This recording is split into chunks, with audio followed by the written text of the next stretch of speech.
अस्सलाम वालेकुम रहमतुल्लाहि व बरकातुहू। मैं डॉक्टर अब्दुल नायक, टर्मिनेटर प्रोफेसर। आज हम बात करेंगे डिस्ट्रिक्ट कुलगाम की पर्टिकुलर सोशल वेलफेयर डिपार्टमेंट की। कैसे कुलगाम डिस्ट्रिक्ट में फॉर्मर आईएएस और चंद केएस मिल के उन्होंने फॉर्जड और फ्रॉड डॉक्यूमेंट्स पे बहुत सारे अपॉइंटमेंट किए हैं। एक एग्जाम्पल भी दे देता हूं, हर एक चीज का मैं पूरा खुलासा करूंगा। अब चलते हैं हम सीधे कैसे कैसे इन फेक और फॉर्जेड डॉक्यूमेंट्स पे अपॉइंटमेंट हुई है। एडवर्टाइजमेंट नोटिस जो थी, नोटिस नंबर 12 ऑफ 2022, डेटेड था 10/6/2022। ह्यूमन रिसोर्स में वन स्टॉप सेंटर में ओएससी में पोस्ट्स लगाने थे। नंबर फर्स्ट सेंट्रल एडमिनिस्ट्रेटर एक पोस्ट, उसके बाद केस वर्कर एक पोस्ट, उसके बाद काउंसलर एक पोस्ट, उसके बाद पैरालीगल पर्सन एक पोस्ट, फिर है पैरामेडिकल पर्सन एक पोस्ट, उसके बाद है आईटी स्टाफ एक पोस्ट, मल्टीपर्पज हेल्पर 2 पोस्ट और सिक्योरिटी गार्ड के लिए 2 पोस्ट। टोटल जो बनता था वो 10 पोस्ट था। डिस्ट्रिक्ट के हजारों और लाखों जवानों यूथ ने इसमें फॉर्म भरे, जिसमें पर्टिकुलर हमारा वुमेन फोक था। लेकिन उनके साथ कैसे धोखाधड़ी की गई, उन अनएम्प्लॉयड यूथ की एक होप थी, क्योंकि वहां पर डिस्ट्रिक्ट जो हेडेड था एक IAS officer, young IAS officer थे हमारे डिस्ट्रिक्ट में, और KS officer social welfare ma'am थी, यंग थे। तो हर एक ने भरोसा किया कि ये जो होगी सिलेक्शन ये फेयर होगी। बट अनफॉर्चुनेटली उस दिन भी मुझे पता था ये फेयर नहीं होगी। ये डिसऑनेस्ट लोग बैठे हैं, ये करप्शन, ये बुके है पैसों के, ये बुके है निपोटिज्म के। ये डिस्ट्रिक्ट एडमिनिस्ट्रेटिव ऑफिसर्स, चाहे वो आईएएस ऑफिसर थे या केएस ऑफिसर, उन्होंने अपने मफाद के लिए इस जो एडवर्टाइजमेंट नोटिस निकली थी इसको मॉडिफाई किया और नया एडवर्टाइजमेंट नोटिस निकाला 15 ऑफ ओएससी कुलगाम, डेटेड 29/9/2022। और इसकी ओपनिंग डेट जो थी 1/10/2022 मीन्स अक्टूबर 1 लेके 15 अक्टूबर क्लोजिंग डेट। और पहले जो 10 पोस्ट थे उनको इंक्रीज करके 13 पोस्ट बनाए गए कि 80 पॉइंट जो हैं वो एजुकेशन क्वालिफिकेशन के रखे हैं और 20% जो क्या है वो वाइवा था। उसके बाद इंटरव्यू नोटिस निकलती है वन स्टॉप सेंटर की। उसमें लिस्ट में अगर देखेंगे सबसे टॉप पे नाहिदा नूर, सेंटर एडमिनिस्ट्रेटर की पोस्ट पे, ये सबसे पहला नंबर है इसका। क्यों मैं इसी की जिक्र करूंगा? क्योंकि मेरे पास इसके हर एक सबूत है। और कैसे एक केएस ऑफिशियल और एक आईएएस ऑफिशियल ने इनको डायरेक्ट किया, बेटा ये एक्सपीरियंस आप मत ले आओ, आप इस हिसाब से एक्सपीरियंस लिखवाओ। दो एक्सपीरियंस भी दिखाऊंगा, सबमिट हुई है फॉर्म के साथ। आप शॉक हो जाएंगे ये कैसा कैसा खेल है। ऑल दो हम सोचते हैं जो ये आईएएस है, केएस है, ये खुद पढ़े लिखे हैं और जाहिल नहीं है, गवार नहीं है,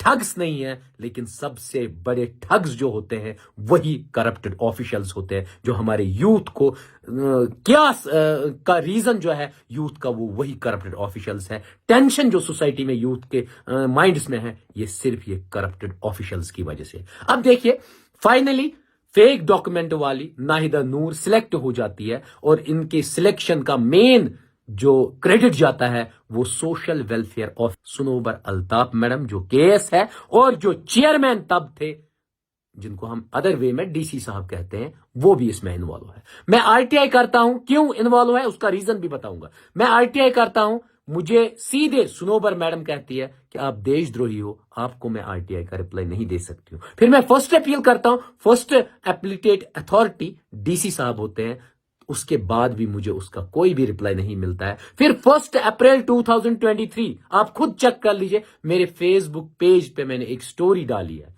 वो भी चेक कर लीजिए। उसमें मैंने कहा कि कितना घोटाला है, लेकिन उस पे भी किसी ने ध्यान तक नहीं दिया। नाहिदा नूर साहिबा की एकेडमिक्स कैसे है? पीजी साइकोलॉजी 2014 में रजिस्ट्रेशन होती है, 2016 में कंप्लीट होते हैं, और इनका एनरोलमेंट नंबर है MAPC 147167243।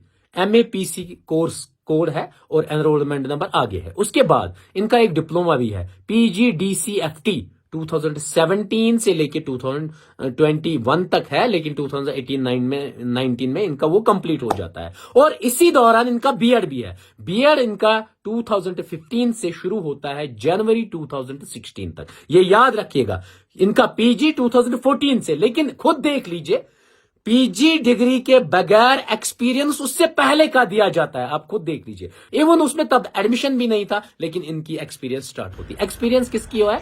Experience national education and health trust की।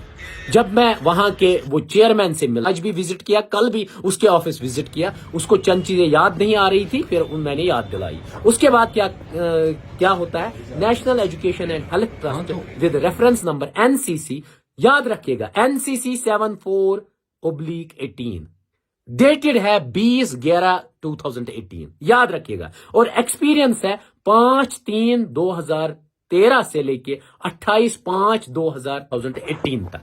और एज ए क्या दिया जाता है एक्सपीरियंस? Health worker / counsellor. अब मुझे ये बता दीजिए, आप लोग इतने पढ़े लिखे KS और IAS हो, किस जगह पे टिक थी? ये एज ए हेल्थ वर्कर काम कर रही थी वहां पर, या एज ए काउंसलर? अब देखिए, नई एक्सपीरियंस में और भी करप्शन स्कैम्स है। Second experience, same national education and health trust, क्योंकि इसको डायरेक्शन आती है DC ऑफिस से कि आप इसको बदल दीजिए। अब वो नई रेफरेंस सेम रहती है, रेफरेंस NCC, ये पीछे आप खुद भी देख सकते हैं, 74/18, और डेट पड़ता है इसमें 28/10/2021। एक्सपीरियंस नाहिदा नूर साहिबा की अब एज ए हेल्थ वर्कर और काउंसलर नहीं रहती है, अब एज ए एडमिनिस्ट्रेटर हो जाती है, क्योंकि इसको एडमिनिस्ट्रेटर एज ए जॉब मिलना था ना। फर्स्ट पोजीशन पे एडमिनिस्ट्रेटर था, 40,000 सैलरी, क्योंकि करप्शन दहान शान उसका पता चलो। बट डेट बदल जाती है, यहां पर एक्सपीरियंस हो जाती है 5/6/2014 से लेके 28/8/2021। अब 5 साल की एक्सपीरियंस नहीं है भाई, ये नहीं है। अब एक्सपीरियंस बढ़ाने वाला कौन? हमारी KS मैडम, सुनोबर मैडम। क्यों? क्योंकि उन्हीं के हाथ में सब होता है, वही कॉल करती है। अच्छा, मुझे ये बता दीजिए, आप लोग करप्टेड नहीं हो, आप दोनों ऑफिशियल्स करप्टेड नहीं हो, तो मुझे ये बता दीजिए, इन दोनों जो सबमिट उसने की एक्सपीरियंस सर्टिफिकेट, क्या आपको नहीं दिखा? ये और ये अगर सुपर इंपोज करेंगे तो इसमें फ्रॉड ही फ्रॉड है। आप बता दीजिए, आप KS और IAS हो ना, आपने किस बेस पे ये क्वालिफाई किया? आपको तो ABCD नहीं आता है। आप लोगों को सीधे जाना चाहिए फर्स्ट क्लास या सेकंड क्लास के बच्चे के पास, वो आपको डिफरेंशिएशन सिखाता है, लेकिन आपको वो भी नहीं आती है। अब ये जो सब घोटाला हुआ, ये 2 करप्टेड ऑफिशियल्स, चाहे IAS ऑफिशियल हो या KS ऑफिशियल हो, पहली सर्टिफिकेट में अगर लिखा है health worker as well as counsellor, दूसरी में लिखा है एडमिनिस्ट्रेटर, काउंसलर और हेल्थ वर्कर, आप मुझे इन तीनों में बता दीजिए टिक किस पे है? जो टिक वाला है वही तो कर रही है वो, इन तीनों में से किसी पे टिक नहीं है, तो आपको ये सर्टिफिकेट रिजेक्ट करना चाहिए। लेकिन आपने नहीं किया, आपको कोई फर्क नहीं पड़ा, आपने पूरे यूथ को एक्सप्लॉइट किया और इसको जॉब दे दी। मुझे पता है आपके इस करप्ट एक्ट ने कितनी बर्बादी की, इसने डेटोरेट की जितने भी हमारे कुलगाम का यूथ है, उनकी लाइफ को डेटोरेट किया, उनको क्यास में डाल दिया, उनको टेंशन में डाल दिया, उनको स्ट्रेस में डाल दिया, चाहे वो वुमेन फोक हो या मेल हो। चाहे किसी बंदे ने सिक्योरिटी गार्ड के लिए अप्लाई किया, ITI स्टाफ के लिए अप्लाई किया, काउंसलर के लिए अप्लाई किया या एडमिनिस्ट्रेटर के लिए अप्लाई किया, हर एक के दिमाग में ये आ गया कि ये कितने बड़े चोर है डिस्ट्रिक्ट ऑफिशियल्स। उन्होंने अपने बंदूक को लगाया और पूरे कुलगाम डिस्ट्रिक्ट के यूथ को आपने तबाह व बर्बाद। आज हमारे डिस्ट्रिक्ट में ऑनेस्ट DC साहब आए हैं। आज मेरी रिक्वेस्ट उनसे है कि आप इन 13 पोस्ट्स की वेरिफिकेशन कीजिए, आप एक कमेटी बनाइए। मेरी रिक्वेस्ट है, जहां मेरी आपको जरूरत पड़ेगी, मैं दूध का दूध, पानी का पानी निकालूंगा, क्योंकि मैं एक रिसर्चर हूं, मैं एक एक गलती निकाल सकता हूं। मेरी जरूरत जहां भी एडमिनिस्ट्रेशन को पड़ेगी, मैं 24/7 अवेलेबल हूं जम्मू एंड कश्मीर के यूथ के लिए। मैं टाइम दे दूंगा, मैं वेरिफिकेशन करूंगा, मैं आपको उन 13 पोस्ट्स के एक्चुअल डॉक्यूमेंट सबमिट कर सकता हूं, और जो डिजर्विंग कैंडिडेट है उनको ड्रॉप किया गया, आप एक कमेटी बनाइए, उसकी रिपोर्ट तैयार कीजिए। और अगर इसमें कहीं कोई KS ऑफिसर फंस रहा हो, कोई IAS ऑफिसर फंस रहा हो, और आप हायर अथॉरिटीज को लिखिए, ताकि ये जो डेड वुड है, ये जो देशद्रोही लोग हैं, इनकी जगह जेलों में है, इनकी जगह टर्मिनेशन है, बाकी कुछ नहीं, क्योंकि ये देश को खोखला कर रहे हैं। इनकी वजह से एक ऑनेस्ट ऑफिशियल है वो टर्मिनेट होता है, और एक ऑनेस्ट ऑफिशियल देशद्रोही करार दिया जाता है, क्योंकि इनके करप्टेड एक्ट से। बाकी थैंक यू।